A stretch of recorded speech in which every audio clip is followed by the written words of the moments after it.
I was at the news conference today along with Jonas and CJ and everyone else, and obviously the money quote is the DNA quote, and let's see what that means in action. But I think that was set on purpose, and it came for context. It came right after he talked about his disappointment in Game 5 and Game 7.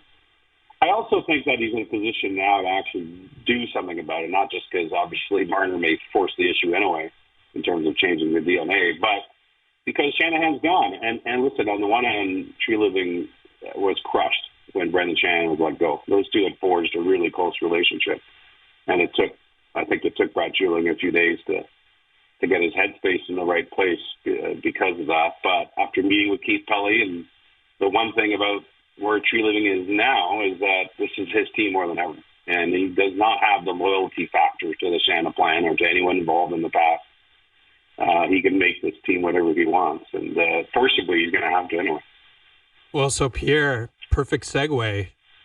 John Tavares, we talked about him earlier in the show, and we all kind of noted that it was a little interesting that when Brad Treliving was asked about it, he didn't definitively say really anything. Like, we want him back. We're gonna Did you find that interesting, or do you just think he is kind of keeping his options and cards, I guess, open? So. Yeah, and it's a good question, Jonas.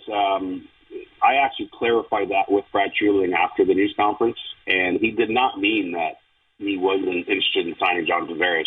What he meant to say, and I guess it didn't come across clearly, is that he does not and will not comment on contract negotiations.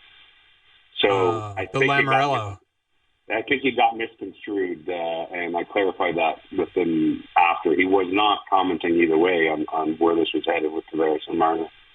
So I think Tavares ends up back as a Leaf. But what's happening right now in the offices of the Leafs there at Pro Performance Center is will have a huge impact on where this all goes. They've been in pro scouting meetings every day or for a few days, and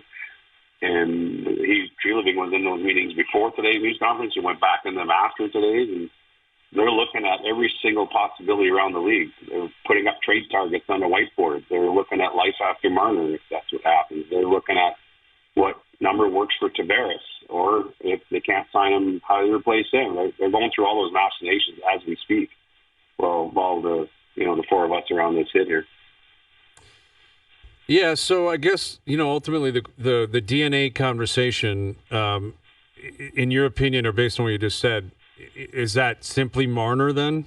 Like, if Tavares is going to come back, then the way the DNA changes is Mitch Marner, and it may not even be their decision. It's that Mitch just wants to leave.